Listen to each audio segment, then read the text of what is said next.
Autoline Daily is brought to you by Borg Warner, feel good about driving. Bridgestone, your journey, our passion.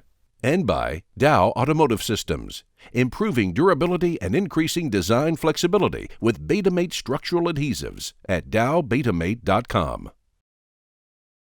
Welcome to Autoline Daily. Well, we've made it through another week. So now let's take a run around the world and look at the latest in the industry that never sleeps.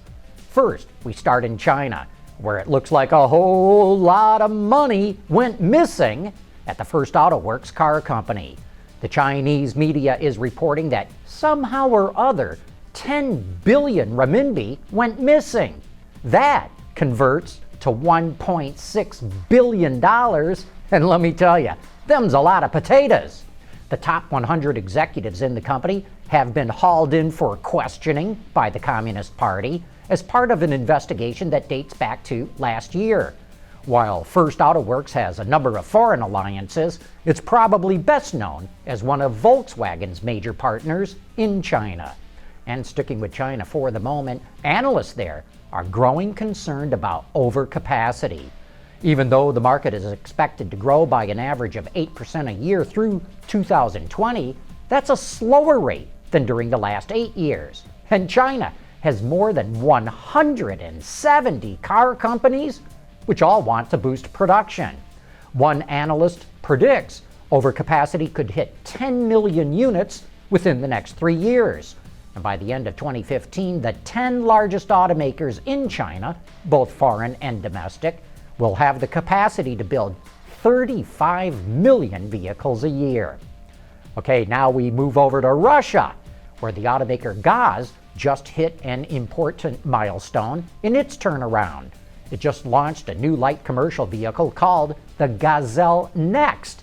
It'll be sold in various versions, including cargo and passenger vans and buses, become standard with the Cummins diesel, but will also offer gasoline, CNG, and LPG versions.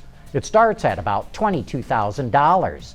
This is the first new commercial vehicle from Gaz in nearly a quarter of a century. Remember, GM's former purchasing VP, Bo Anderson, is now running Gaz, and productivity has jumped fourfold since he took over. Sure looks like he's doing a bang-up job with the company. Next, we go make a stop in Western Europe, specifically in France, where Citroën took the wraps off a new concept ahead of the Shanghai Motor Show. They call it the DS Wild Ruby. Not many details were shared, but the company says it's a full hybrid with plug-in technology and hints this is the future look of the DS SUV. We'll have to wait for more info once it's officially unveiled. And finally, we end up in your garage.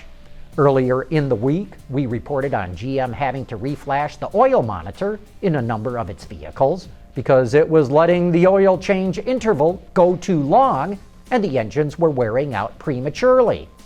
That got us here talking about how often we change the oil in our cars, and that generated quite a bit of debate. So now we want to ask you, how often do you change the oil in your car or have it changed? Is it every 3,000 miles or less, 5,000 or less, 8,000 or less, 12,000 or less? Or is it greater than 12,000?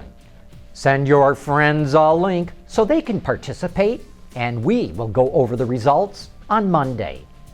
Coming up next, he took over a basket case operation from General Motors and turned it into a shining example of modern manufacturing. Coming up next, a word with Dick Dowk, the chairman of American Axle. Dow Automotive Systems, driving solutions in automotive, commercial transportation, and aftermarket with innovative products like Betamate structural adhesives. Lighter, stronger, safer. dowbetamate.com. Dick Dowk bought what used to be known as Chevrolet Gear and Axle from General Motors back in the mid-1990s. What he bought was a rundown, money-losing, poorly managed axle facility, and he transformed it into a beautiful manufacturing complex. He's also my guest on Autoline this week, and here's a clip from that show. The union in Detroit would not give you what you needed. But in Three Rivers, Michigan, just a few hours drive away, they will welcome you with open arms. And explain a little bit of what's going on there, because this region still struggles with this labor management issue that none of the transplants seem to have. Well, fortunately, in my near 30 years of automobile business, General Motors, Volkswagen, Chrysler, I had built a stellar relationship with all constituencies, including the UAW.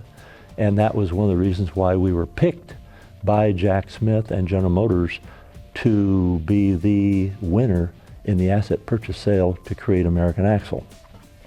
The UAW had such power, they could have vetoed that.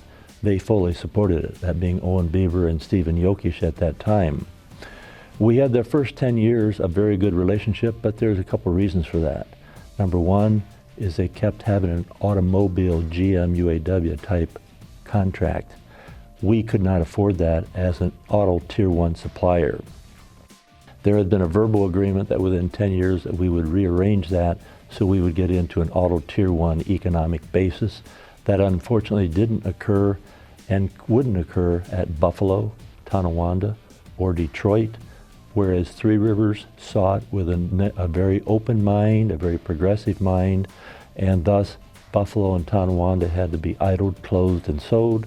Detroit had to be idled and closed, and we'll see what we do with the facilities in the future with it. In the meantime, Three Rivers was very open and pragmatic, and now we have a very competitive, fluid, flexible arrangement, and we're growing by leaps and bounds. All the work that when we closed Detroit on February of 2012, all that work stayed within the UAW, in Michigan, within American Axle, and went to Three Rivers. I'll never for ever reason understand why they had a dichotomy of policy. One, because it was Detroit, they wanted a premium wage and a premium benefit, which I knew the customer in the market could not afford. Therefore, we as a company could not afford it. Of course, you can watch that entire episode right now on our website at Autoline.tv, or check out the left-hand column of our homepage for a link to a list of over 50 television markets that carry Autoline this week on public television stations all across the United States and Canada. But that wraps up this week's reports. Thanks for watching, and please join us again here on Monday.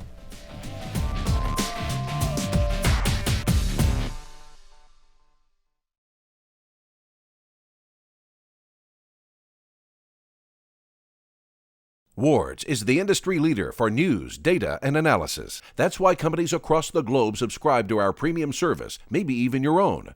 Log in for subscriber access now. Check your company's intranet for details, and rely on wardsauto.com to keep you informed.